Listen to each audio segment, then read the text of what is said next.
grab this microphone, and of course I didn't mention it to Marquis this morning. Sorry about that. Sorry about that. Good morning again. I have something really important to talk to you about today, and it's courage. And each of us have it. It's a gift. You may not have thought about it as a spiritual gift before, but it is. And we can develop it, and life calls upon us. And think about this for a few minutes as I go on to talk about a few specifics. Our lives call upon us, and our life story calls upon us to develop more and more trust in our higher selves, our unique selves, and what that takes more often than not is a lot of courage. I'm thinking about the terms go boldly. Remember that from Star Trek? What was that? Go beyond where anyone has ever gone before. Isn't that cool? I just love that. But the word courage comes from, it was originally in the Latin form, it was the word cor, C-O-R, which actually meant heart. Interesting, huh? That moved into the old French term of courage, like corsage, but courage. Isn't that lovely? To the Middle English courage that we use today in our understanding, and that understanding has nothing to do with the heart. Unless, of course, you go to those life lessons that came from the Wizard of Oz. And you know that's a pretty good storyline right there. You've got a teacher in a movie. If you'll just pay attention to the Wizard of Oz, there's every sort of lesson you could ever want to learn. And we follow the poor cowardly lion as he is doing his best to find his courage. We follow the Tin Man as he says he's going to find a heart, and the Scarecrow as he's going to find a brain. And Dorothy, of course, she just thinks she wants to go back to Kansas, so they're all looking for the wizard because the wizard's going to fix all this for them, right? The wizard is going to fix all of it. But the truth is that each life lesson that they go through, from the witch, where they find that that's just an illusion, it's fear, and it's moving past that fear. And what did she do? She dissolved, didn't she? She dissolved instantly when they saw beyond her. So what we intend to do, though, what I intend to talk about is your own life, though, and your own life story, and some tips that we can look at. And one of the most courageous things you're ever going to do is to want to find your unique self. Look for those places where you are hiding. Look for those places where you've been molded by others and their viewpoints and their expectations of you. Look for that. Have the courage to look at your own life and the way you're showing up in the world and seeing how you can change.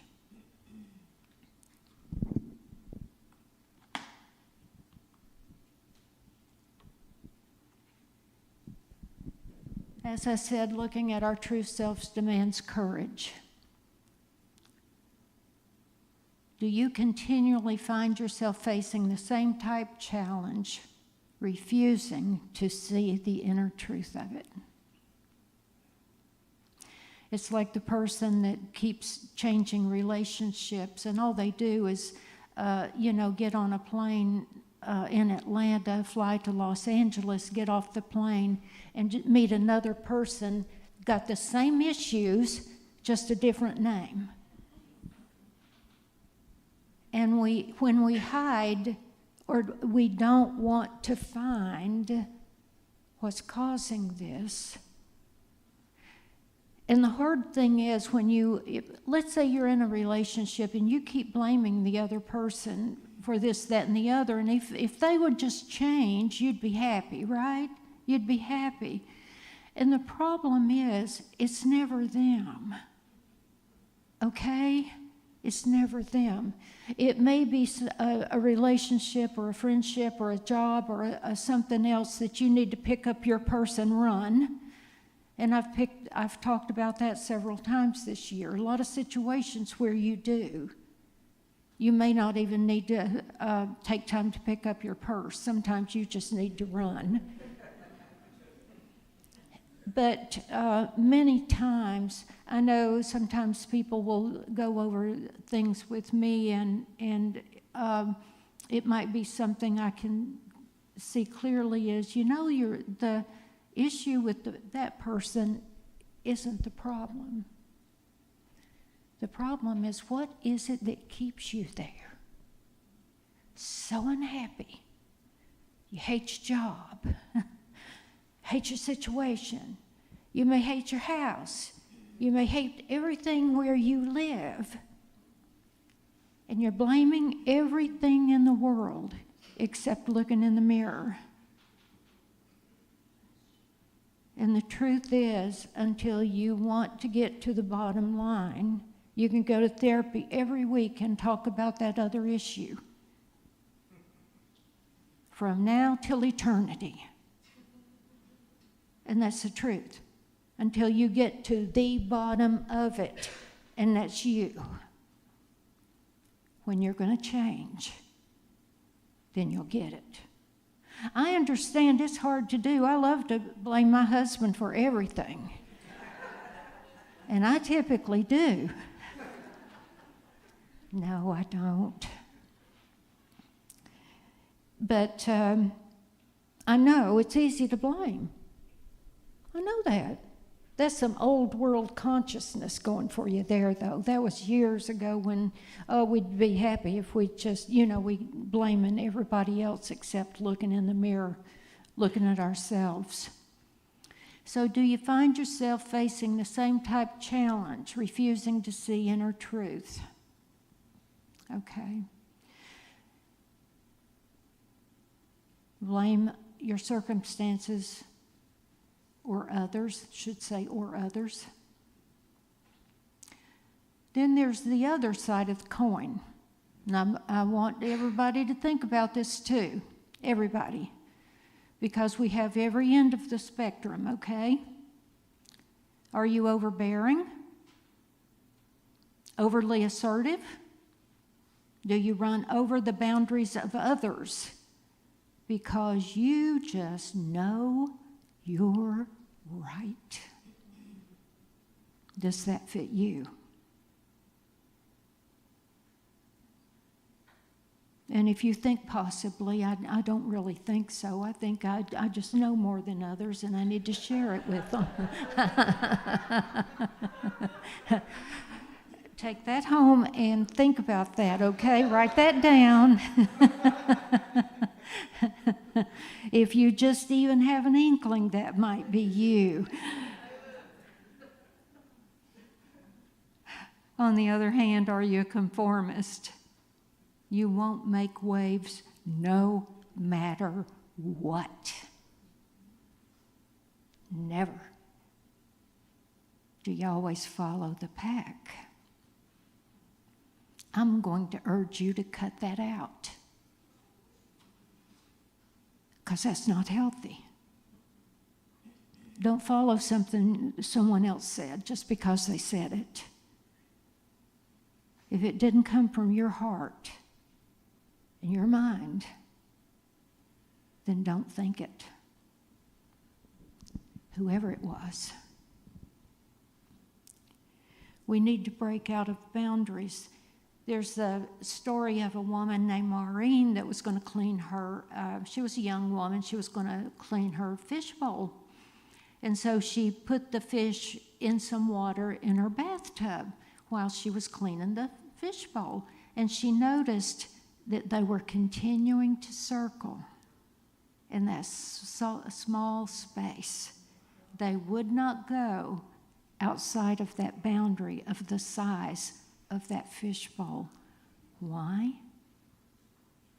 They'd been conditioned to do that. And we have too, you know. Whatever conditioning we got when we were growing up about what was right, what was wrong, when we could speak, when we couldn't, who we should be. One of the most painful things in the world right now are the people that are finally coming out and saying, this is who I am. I've wanted to do this all my life. I wanted to come out and say, this is who I am.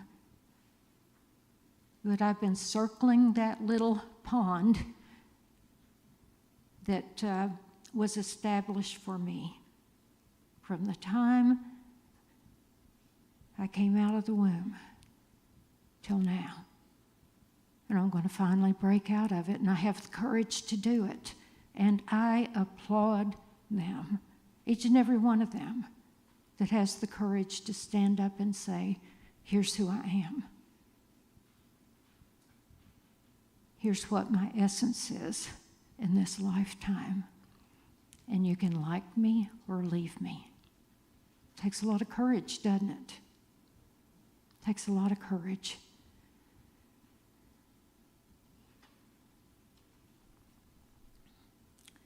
A few words that would go along with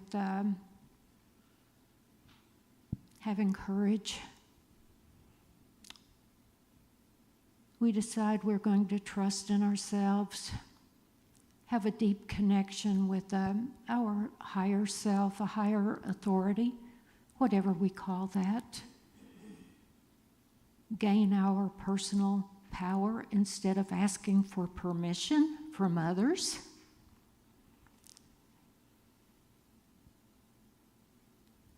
Live a harmonious life because we're free.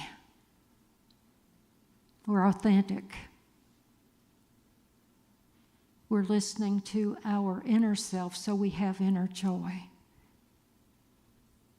inner strength, willing to be me without trying to always be who everyone else wants me to be. Seeking truth, my own truth. And not being a difficult person in the world. We don't want to do that. We just want to expand our own boundaries without having someone hold us back. Living in that fishbowl. And sometimes we need to be the lone wolf at those critical times in our lives. Do you know what that means? There's a term called the loner wolf. Do you know what it means? It's because at adolescence, the male wolf leaves the pack. Did you know that? He always leaves the pack. It's a natural and wonderful thing to do. He leaves all his other relatives behind, and he moves out of the pack to become the adult that he should. And then the same thing with the females. They leave the pack too. We're not going to leave them out.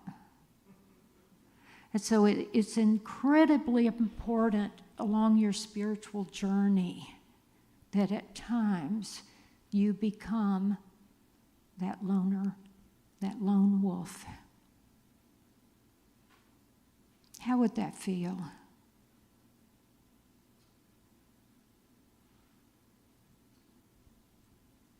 And there's another element I want to mention this morning about courage. And the opera star Beverly Sills, that performed for decades as possibly the most well-known opera star ever, she gave that up to become a director. And when people would keep asking her, why? She said, I don't need to do that anymore. I've already done that. She had a pendant made, and it said, IADT. I've already done that. I've done that so many years. I accomplished that. I took it to the ultimate. I became good at it. I'm not doing that anymore.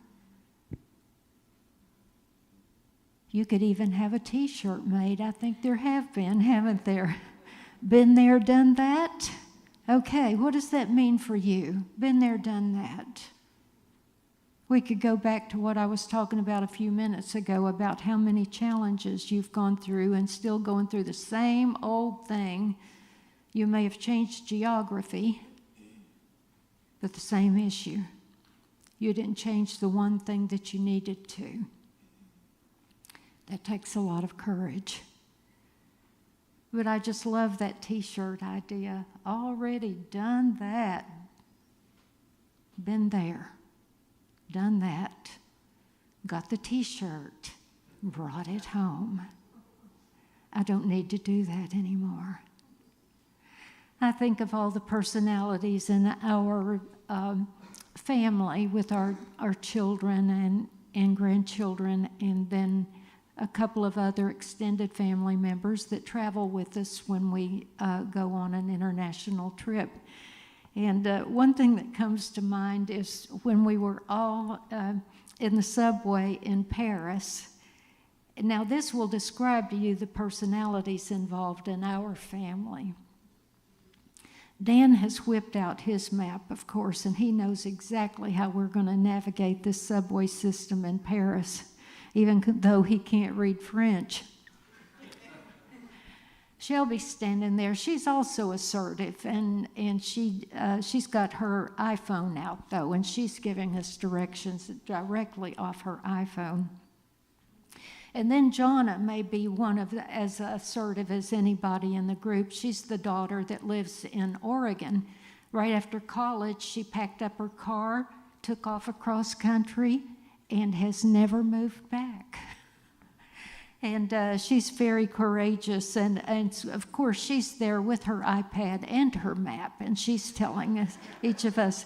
And then there are a few of us that are passively standing by because we're not going to look at the map. We're not good at them. We don't, And there's Sherry and myself and Andy. He's not going to get into that competition either.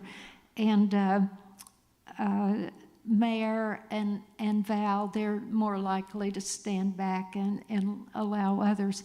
And we're grateful for those. Trust me, we're grateful for those that read maps well.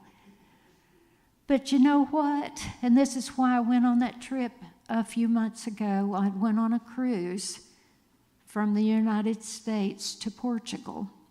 And it was a 13-day cruise. I went on my own. Do you know why? I'm going to explain it to you today. I told you a little bit about why I did it. I've traveled on my own before, but it was all planned out and, all mapped out and how to get there, who was going to meet me at the airport and that sort of thing.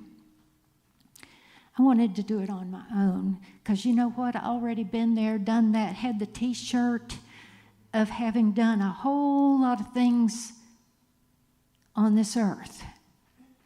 But that was something I hadn't done. So I, of course, collected information. You're silly if you're going to take off on a trip and you don't have some information. Come on, you got to have some information. I cleared the calendar just in case, because I was looking for that trip to be on sale. And I wasn't going to buy the ticket until it was less than half price, and it did eventually. So I had cleared out the time. I saw the trip when it was leaving, where from. I said, I want to do this because I want to, two things. I want to know how it feels like to go from one time zone to another naturally, slowly, without doing it overnight. All that jet lag. So, and the other was I wanted to do it because I wanted to prove that I could.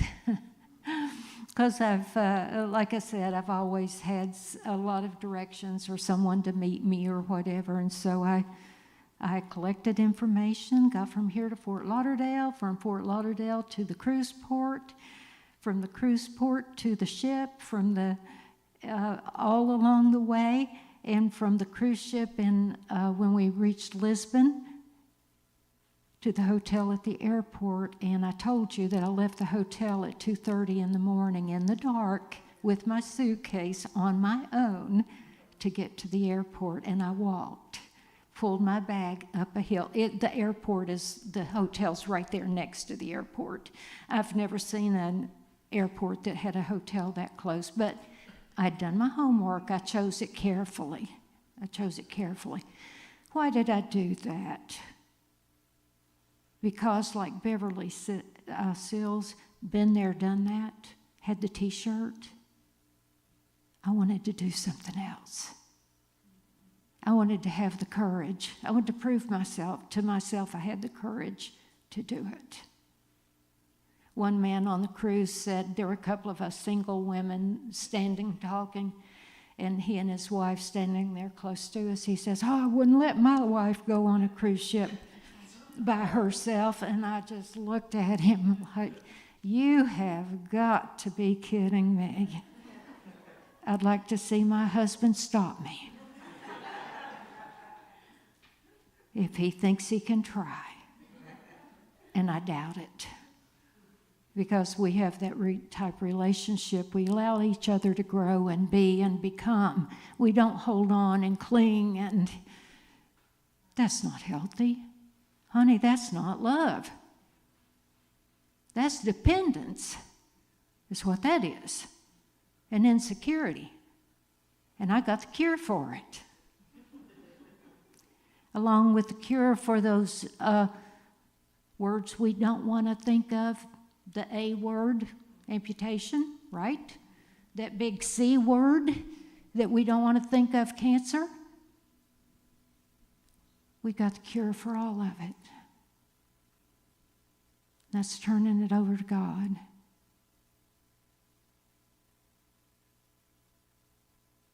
The power of God can cure anything that ails you if you've got the courage to listen. Now, we all go through some fearful times. There's no doubt we're human. We're human. There's a lot of fear and a lot to be fearful of. But the sooner you can claim your spiritual essence and your truth, turn it over to God for the wisdom and align yourself with that love, the sooner you'll heal your life.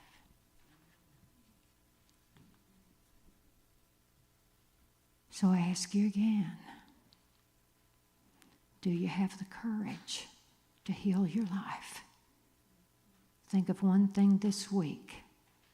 That old song, If I Were Brave. If I were brave, what would I do? You fill in the blank. Thank you for your time.